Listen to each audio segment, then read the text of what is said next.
Дайны дараахан буюу 1948 оны хавар Дорноговь аймгийн Хөвсгөл сумын Элэстэй багийн малчин бүсгүй бөмбүүлээд нэгэн сонин явдал тохиолджээ. Тэр хавар бүсгүй дөнгөж 18 нас хүрээд байлаа. Аргал түүж яваад хээрээс хөлөөн хуглан нис чадхаан байсан хэрэг олж гин. Говьд хаврын дарчиг цагт үлссэн хэрэг ядарсан цагаан зэр барих гэж байгаад зээрэндийн даруулж унан гимтсэн тэр байжээ. Бүсгүй хэрэг өрөвдөн хугарсан хөлд нь мод барин боогоод аргандан өрн гэртээ авчирчээ. Хэрээнд хоол өгч бусад цагт нь арган дотор хийгээд орхино. Сүүлдийн хөлн чидгэрж өөрт нь ч дасаж бүсгүйн гараас хоол идэх болж гин. Хөлн идэгсэн юм чин яв гэж бодоод арган дотроос нь гаргасан боловч явсангүй.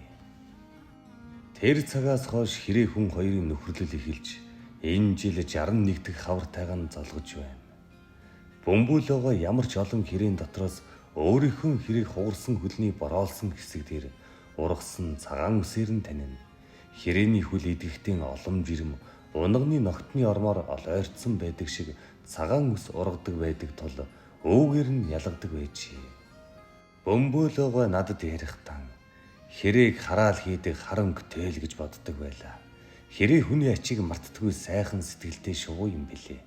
Монголчууд хэрэг 300 насалдаг гэдэг. Миний хэрэг анх надтай учрахтан хэдэн настай байсан бүү мэд. Эри эмийг нь мал шиг ялгаж болдоггүй юм бэлээ. Тэгэхдээ миний энэ шуу бүсгүй амтан байгаа юм гэж билээ. Улас амтан юу ч гэх юм бэлээ гэж хэрээгийн хөөгөөд явдаггүй бөгөөд эхлээд эзэндээ аашлуулан хэд хоног ирэхгүй боловч удалгүй хүрээд л ирнэ. Тэдний гэрээс холгүй уй дамжин нутаглаж ирсэн гүн шандын хайлаасны нэгэн дээр хэрэг үүрэн засчээ. Хэрэг ухаантай гэдэг үнэн. Бөмбөлөөгөө хаяа герт гадаа орж гарч байгаад малан харахаа мартсан үедээ хэрээндээ ажил хийгээ завгүй хад малан хардаггүй яасан залах шүү гэж аашлахад хэрэг ихэд гимжсэн маягтай өндөөр нисч малан харчхаад эзнэрийн эргүүлэлгүй мал дээр нь дагуулад очино. Нэг эвгүй юм нь айлын гадаа байгаа чөдөр ногт уурганы хувь малын душаа гялгар зүйл тойл халбаг сэрэг үүрэндээ суугаад ирнэ. Бас манай гэрт авчрах тул хүмүүс хэрээгэрийн хулгай хийлгэлээ гэж хэлхийг гэхээс санаа зовдөг байлаа. Хэрэг хонь хуруулсан байвал гэртээ ирж хэл өгнө. Хэл өгч байгаа нь андашгүй. Тоон дээгүр далавчаан шуугуулн ниснэ, гуаглна. Тэгээд л дагуулад очино. Бүр нэг нь хорголсон хонион гэрээс хүн иртэл ээрч байна. Сүүлд нь бодоход энэ ч бас учиртай юм билээ. Хорголсон малын хагийг иддэг байсан юм билээ. Сонсогч та юун хоёр дахь хэрэг гараад ирв гэж гайхаж магад. Анх ирсэн хэрэг им хэрэг байсан тул нөхөрт гарч өргөлж хоёул явдаг байлаа. Тэр ч байтугай хөгшнийг Улаанбаатар хотод эмнэлэгт хэвтэж байхад нь эртээгийн хоёул эргэж атсан байдаг юм. Бас нэг сонин юм болжээ. Нутгийн нэг матааж бөмбөөлөө хэрэг шууны хил мэддэг. Хараал хийж магадгүй гэж дээд газарт алтан хөшөө өргөж гин. Төөнийг шалахаар аймгийн намын хорооноос хүн ирж шалгахт нь мань хүн ямар юмных нь хэрэг шууны хил мэддэг юм. Хээрээс нэг өвчтэй шуу олсон эдгээд л нисээд явчих нэлээ гэж. Төөний дараах нь нэг өдөр хэрээн өр хүүхэд ханижлан болтой 5-6 хэрэг дагуулад ирэхт нь бөмбөлөөгөө хоол өгөх зуран та нараас болж намайг шалгасан. Дахиж битгий ингэж олуулаа ирж вэ гэснээс хойш олуулан ирэх юм байж гэрийнх нь ойролцоох хайлаасан дээрх үүрэн дээрэн байх болсон гин.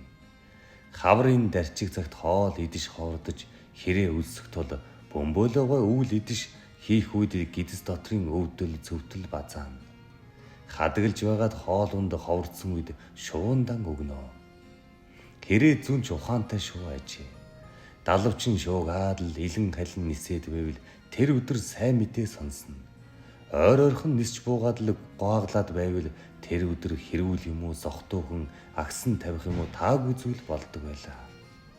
Улас амтан элдвэр хилж байсан чи бөмбөлөөгөө огт тоохгүй өөрийгөө ядарсан амтанд тусуулж ийн гэж бодож байсан. Хөгшнийг ийш тийш явхад хоёр хэрэг хүүхчгэл дагна. Яагаад ч юм явахыг нь мэднэ. Сумын шуудангаар аймгийн төв ороход машиныг нь холоос дагна. Төөнийг мэдсэн хүн хүртэл сумын шуудан дагаад нисэж яваа хэрээг нь харж ээжийн шуу явж байна гин. Машинаас хамаагүй төрүүлнэ. Бас хашир. Өөрийг нь явахгүй үлдчихвээ гэж боддог юм уу? Суусан хонь хойноос нь дагах юм уу? Шуудан зогсох газарт хэдийнэ ирчихсэн байна. Сүүлдийн сумын шуудангийн зам аймагт буудаг айлын хоёрыг мэдчихсэн.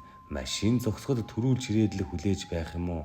Очих айлын ойролцоо төрүүлээд ирчихсэн хүлээгээс сууж байдаг байлаа. Нэг удаа аймагт буудаг айлын борц хийсэн шуудааны буланг эвтэйхэн цолоод шомтчихсныг мэдээд айхтар зэмлүүлснээс хойш хулгай хийх юм байсан гэдэг.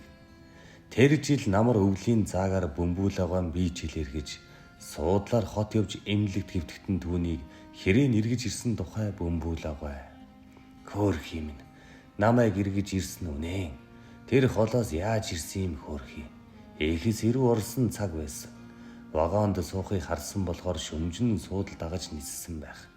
Эсвэл суудлын дээр суугаад ирсэн юм шиг байгаа юм. Эмнэлэгт нэг палатанд хэвтэж байсан хүн маргааш хагалгаанд орох гэж байхад муу ёр юм.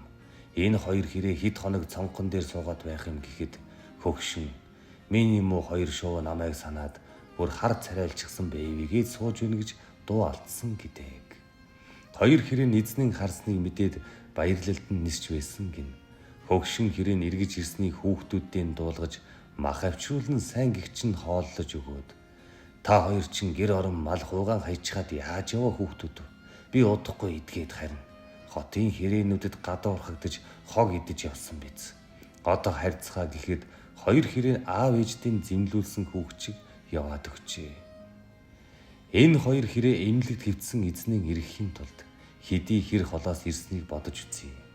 Бөмбүүлөгөө амьдардаг хөвсгөл сум нь Дорногов аймгийн Сайн Шанд хотоос баруун үргэж 170 дахь километрт байдаг Хилийн сум. Сайн Шандаас Улаанбаатар хүртэл 450 км байдаг юм. Тэгэхээр хоёр хэрэг 620 км газраас нисч ирсэн байна. Шандаас хот орох суудлын галт хэрэг оройн 9 цагт хөдөлж өглөө 9 цагт хотод ирдэг юм. Тэгэхээр бөмбүүлэгэн хоёр хэрэг шүнжин нисэх юм уу? Вагоны нэг хэсэг дээр шүнжин сууж явсан байж таарна. Хотод буухт нь эмнэлэг хүртэл бас л сэм дагаж гарч ирэхгүй болохоор нь хөдөөнийхэн үзүүлдэг 1-р эмнэлгийн 300 гаруй цонхныг нэг бүрчлэн харж эзний хайсаар эзнийхэн хэвтэж байгаа палатыг нь олоод ирсэн байх нь.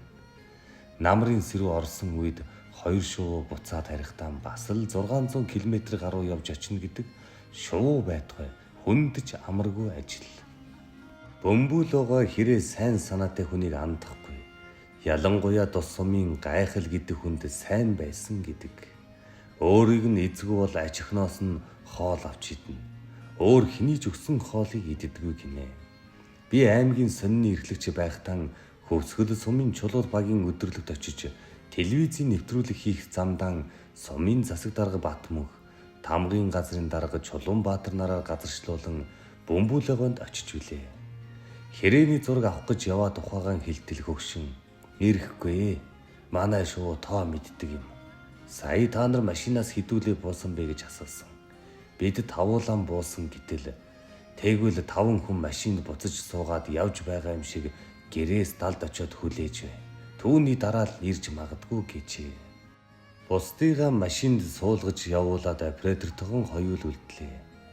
Зураг авах камертай хүнээ бараан дотор нуугаад би гэрийн хаягаар харж хүлээлээ. Бөмбүүлэгөө хүн дуудаж байгаа юм шиг дуудтал хэрэг ханаас чив нисээд ирэх нь тэр.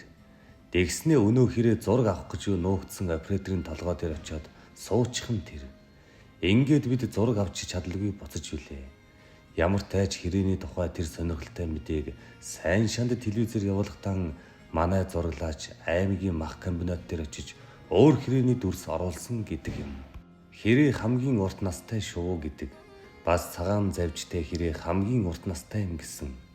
Говийн жирийн малчин бүсгүйтэй 1948 он буюу одоогоос 61 жилийн тэртээ хувь зохиолоор уулзсан хэрэг хэдэн настай байсан юм бол хорвоогийн амьдрал баян юм болохоор хэрэг муу хүнээс илүү аж тусыг нь ойлгон цайлган сэтгэл Монгол ижийг 60 гаруй жил бараадан яваа босов.